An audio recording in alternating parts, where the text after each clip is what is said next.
My friends, today I bring you a message that is not just inspiring, it's prophetic. I declare to you God is about to shock your bank account. Not with a trick, not with luck, but with a divine collision between your faith, your preparation, and your relentless action. Wealth, abundance, and financial miracles are not reserved for special people. They are the natural outcome when you align with eternal principles and apply them with bold conviction. Before a single coin appears in your hand, before a single digit changes in your bank account, you must first possess it in the sanctuary of your mind. Every skyscraper was once nothing more than a sketch on paper. Every fortune began as an idea that refused to leave the imagination of its creator. Wealth does not start in the vault of the bank. It starts in the vault of your thoughts. The moment you truly see yourself living in abundance, you ignite a process far greater than mere wishing. You begin to vibrate at the level of the thing you desire. Your posture changes. Your decisions change.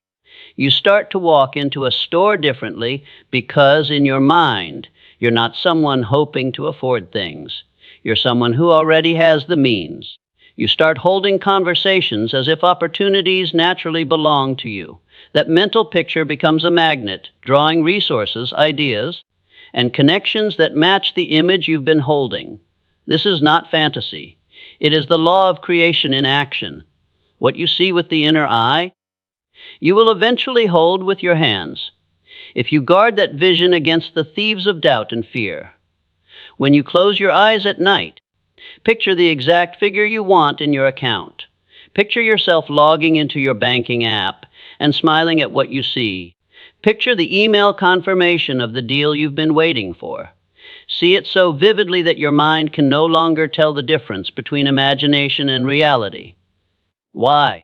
Because once the mind accepts a vision as truth, it begins conspiring, consciously and unconsciously, to make it happen. You'll notice solutions where others see problems. You'll recognize opportunities that others overlook. And before long, your reality will begin to mirror the invisible blueprint you have been holding in your mind.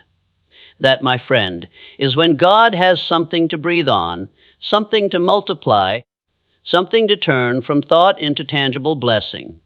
Your words are the architects of your reality. Every sentence you speak carries the power to either construct the life you desire or dismantle it brick by brick. If you want to see a shock in your bank account, you must first hear it in your own voice. Speak wealth, speak increase, speak opportunity, and do it with the certainty of one making a legal declaration over their own life. Too many people sabotage their own prosperity by carelessly agreeing with lack. They say, "I'm broke," as if it's a permanent identity. They talk about debt as if it's an unshakable shadow. They speak about struggle as though it's their destiny. And yet, with the same breath, they pray for abundance. That is like planting a seed in the morning and digging it up by sunset. You cannot harvest from soil you keep disturbing with words of doubt. Every time you open your mouth, you send out a command to your environment. Your words are not empty air. They are instructions to your own mind and signals to every person and opportunity in your sphere. When you speak in faith, you are placing an order for what you want, and the unseen forces that govern increase begin moving to fulfill it.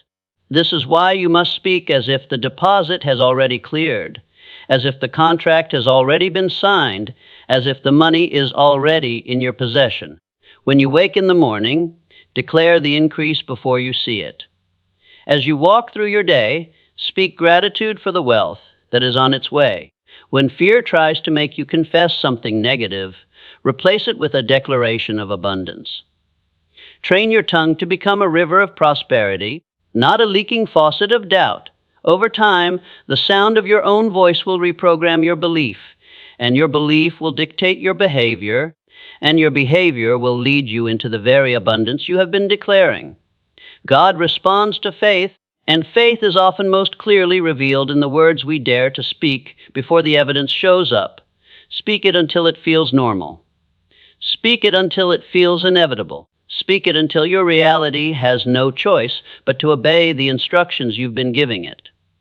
That is how you speak prosperity into existence. If you truly believe that God is about to shock your bank account, your behavior should already reflect that reality. Faith is not passive, it moves, it builds, it prepares. Acting like the money is already yours is not about arrogance. It's about alignment. When your steps match your belief, you send a clear signal to both heaven and earth that you are ready to receive.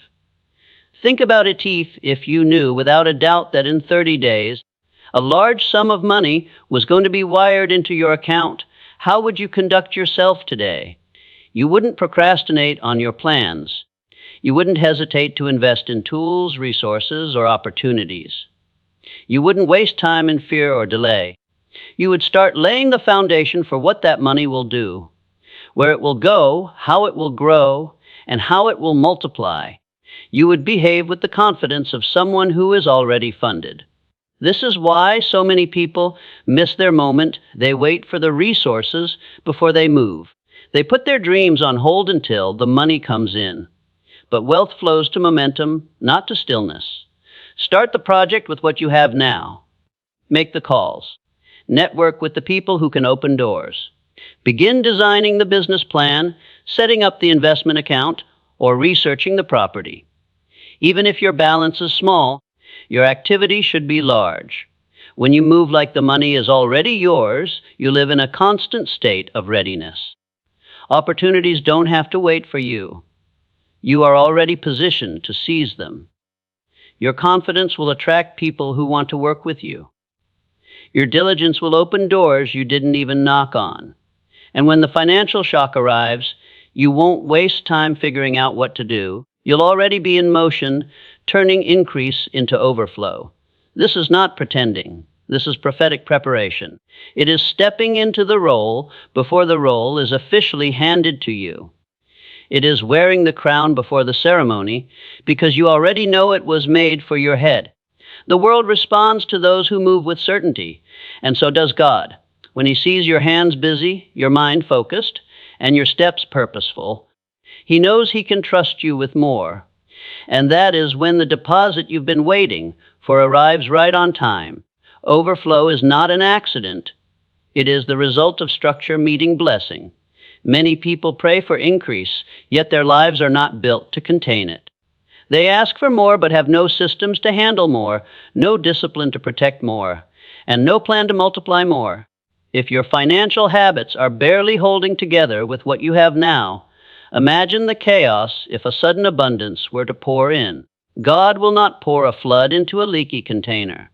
You must prepare the container first. Think of a farmer who prays for a massive harvest, but never clears his barn or repairs his storage bins. Even if the crops grow, they will rot in the field because there's nowhere to keep them.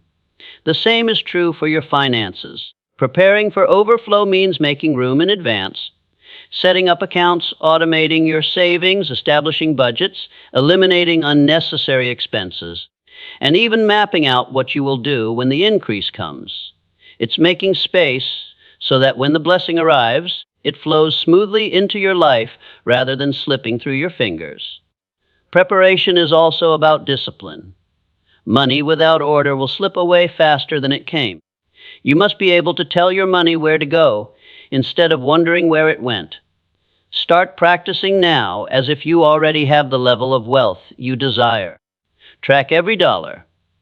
Build the habit of wise stewardship so that when the numbers in your account multiply, your habits don't collapse under the weight of abundance. There is also a spiritual dimension to preparation. When you prove that you can manage small things faithfully, you qualify yourself for greater things. If you waste 100, why would God trust you with a 10,000er? If you mismanage a 10, why would He send you 100 Zorozolders? This is not punishment. It's protection. A blessing without readiness can destroy a person faster than lack. Overflow is meant to empower, not to overwhelm. When you prepare a place for overflow, you are telling God and the universe, I am ready to receive and manage this well. You are clearing the space, setting the table, and making sure that when the feast comes, nothing is wasted. The moment your life is structured to hold more, more will come, because now it has a safe and intentional place to land. And when it lands, you won't just keep it, you'll grow it, multiply it, and turn overflow into lasting legacy. Money is not meant to stagnate, it is meant to flow.